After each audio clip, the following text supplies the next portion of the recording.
Goal of this session is to understand the mapping designer user interface, then understand the steps involved in building the mapping, and understand the components of the mapping, and then create our first mapping. Let me go ahead and show you what are the different steps involved in creating the mapping. Okay. From this slide, we can see that there are three high-level steps. The first step is to import your source definition. You will be using the source analyzer to import the source definition.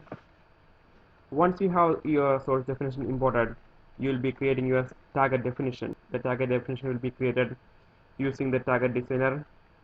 And once you have the source definition and target definition created, you will be creating your mapping. In the mapping, you will be defining the rule and logic to move the data from your source to target. Now let's go ahead and see what are the different components of the mapping. From this slide, we can see that there are four different components. First one is the source definition, then we have the target definition, then we have a couple of other objects called transformation. Okay, these are the objects of the mapping which tells Informatica like these are data manipulation has to be happening. If we look at here, we can see that the transformation object takes a value or takes a column into it, does a transformation and takes the value out of it. Okay, and we can see that these objects are connected through an object called connector. If you see here that the source definition is connected to the other transformation, then that transformation is connected to the next transformation, and the transformation is connected to the target definition. Okay, so we can say that there are four different components: source definition, target definition, transformation, and connector. We can go back to the Power Center Designer and start building our mapping. Okay, you can log on using your ID and password and navigate to the mapping designer either by clicking the mapping designer icon just above the workspace or going to the tool and mapping designer menu. Okay, once you have the mapping designer open, you can see that the two extra menu available. One is the mappings and the next one is the transformations. Okay, these two menus are going to be available only when you have the mapping designer open in the workspace. Okay, let's go ahead and see what is the mapping which we are going to create. The mapping what we are going to create is to read data from employees table and load into the table called TGT employees X. But when we load the data into the TGT employees X table, we are going to combine the last name and first name into the column called name. Okay, so we can see that our source table is employees, target table is TGT employees X, and the transformation logic we have is to combine last name and first name. Okay, so I already have the source table and target table imported here, so we can see the source table here and you can see the target table in the target designer. Now let's go to the mapping designer and create our mapping. Okay, go to the mapping menu, click on create and give the name of your mapping. I'm going to give m_employee name.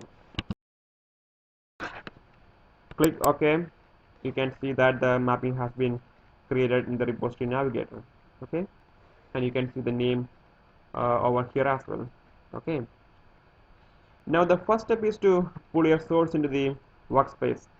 For that, you can go to the repository navigator and navigate to the source table, click on it, drag to the workspace. Okay, now you can see that the employee table has been imported here. Okay, you can see that it has the same structure like what it is there in the source definition. Okay, and apart from the source table, we can see that there is another object or another component has been imported here. So this is called the source qualifier transformation. Okay, the basic role of the source qualifier transformation is to convert the data type of your source table into the Informatica's native data type. If you look at here, you can see that the varchar data type has been converted to string, the equivalent data type of varchar in Informatica. Okay, there are a couple of other properties for the source qualifier. We can do it up and open that in the edit mode. Okay, if you go here, you can see a couple of tabs here. In the transformation tab gives the name of the transformation, and I'm going to rename the name of the transformation by clicking rename, and I'm going to give it as sq employees underscore name and click on OK. And I'm going to give a description about the source qualifier. Okay, I'm going to say source qualifier for employees. Okay, and I'm going to go to the next tab called ports. We can see ports or columns whichever was there in the source definition. Okay, and we can see the data type and the precision and the scale. And apart from that, we can see something called input port and output port. Okay, and for any transformation which you are using in Informatica, it takes the column or port into it and does a transformation or data manipulation and takes out of it. Okay, so the meaning of input port is like it takes the data in transformation. Okay, and the meaning of output port is like it takes the value out of the transformation to the next transformation. Okay, and the meaning of input and output means is like takes the value in and takes the value out of the transformation.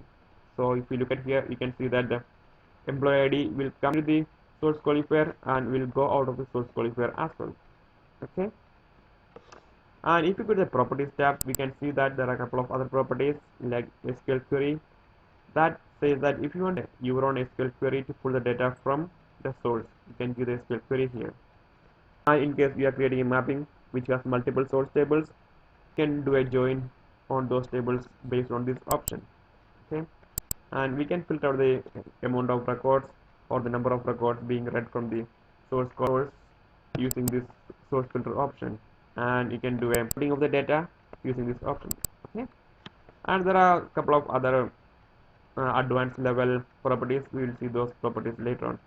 Okay, apply the name change and click OK. Okay, now we have the source and source qualifier. That means Informatica has everything to read the data. Okay, do the transformation to combine the first name and last name. For that, I need to have a transformation called expression. You can see all the list of transformation here, and I'm going to choose the expression transformation. Click on the expression, come back to the workspace. Now you can see the mouse pointer become a cross. Just drag it here, leave it. You can see the expression has created. Okay, there is another way of creating the expression. To show that, I'm going to do a right click and delete the transformation.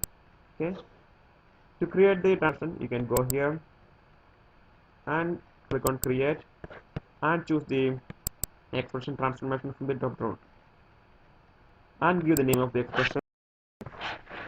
Click create and done. Okay, you can see that the expression has created, but there is no columns in it. We need to have all the columns which is there available in the source qualifier in the expression as well. So what I'm going to do is like come here, do a right click, select all, drag everything to the expression. Okay, you can see that all the columns have been copied over to the expression with the same name, with the same data type, length and precision. Let's do a double click and see the properties of expression. If you see here, it has a transformation tab, and if you want to change the name of the transformation, you can change it here, and if you want to give the description of the expression, you can give that here. I'm going to, and if you go to the properties, you can see the ports here or the columns here. You can see the data type, precision, length, and it says if the again input port says that data is going to be coming in from the external transformation or other transformation, and the output port says that data is going to be going out of the current transformation. Okay, and we have one more type of port called variable port, which can have a variable values.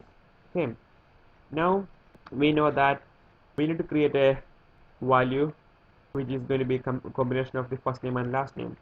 So I'm going to create a column, okay, by clicking the add new port, and I'm going to name it as name, data type as string, precision to 60.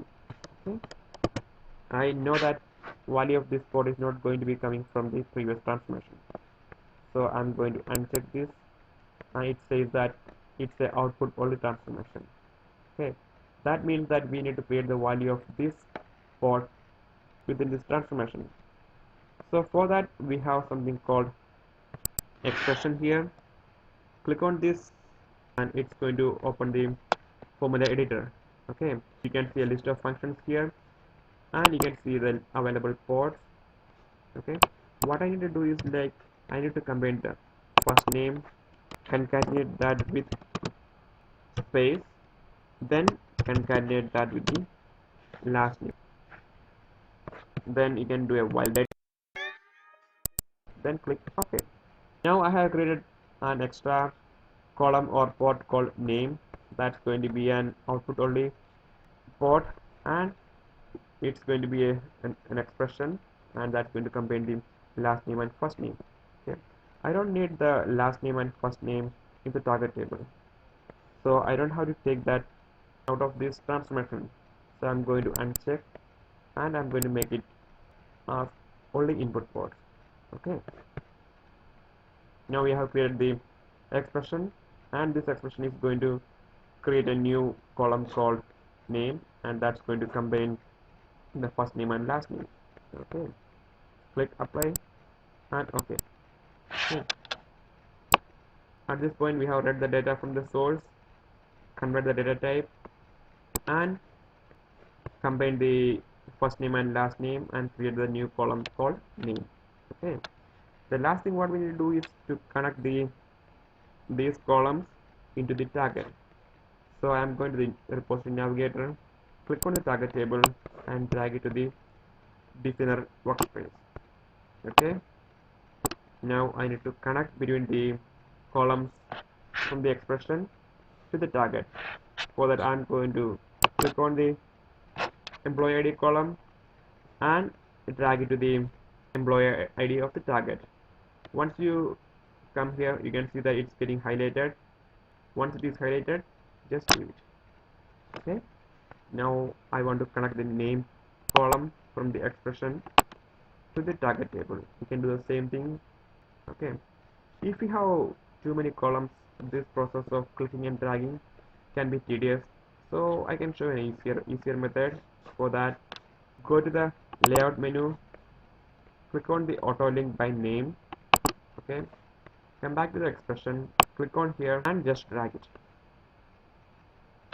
Okay, now you can see that all the columns in the target table have been mapped properly to the corresponding columns from the expression. Okay, with that we have created the mapping which reads data from the employees table and combines the first name and last name into the column called name, and it loads the data into the PGT employees table. Okay, I'm going to do a right click and do a arrange all, so I see the transformations are arranged properly and neatly. Okay, if you look at here, I cannot see all the transformations, so I'm going to do is like arrange all iconic. Okay, now you can see that all the transformations are in a iconized way. Okay, now I'm going to show you some other tips which will be easy for you for your mapping development. Okay, so for that I'm going to go back to the normal view. So now I want to know how the column name is derived. Okay, for that I'm going to click on that, do a right click and click on the select path backwards. Okay, so now you can see that there are a couple of links have been highlighted in red. Okay, and if you look at here, you can clearly say that the name column is derived from last name and first name, which is coming from the source. Okay, and if you look at here, you can clearly see that there is an expression which combines the last name and first name to derive the name. Okay, one other thing is like if you have a very big mapping having lot many columns and having lot many tables, it it may not be easy for you to find out a particular column, so that you can do a search here, and here I'm going to find out the column with name. Okay, I'm going to see the name of that field. Okay, I can see that there are a couple of tables or couple of expressions which have the field name as name. This is pretty useful when you are working with a very big mapping. If you double click, it's directly going to go there. Okay. Now we have created our mapping. Go to the mapping menu and do a validate. Here you can see that everything is looking fine and the mapping is valid. Okay. Since the mapping is valid, we can go to the repository and do a save. Now you can see that here the mapping has been inserted to the repository. Okay. That's all guys for this video. Hope you enjoyed this. So please go to my Facebook page. You'll be able to get a list of training session, training manual, lab guide and user manual from there. Thank you guys. Bye bye.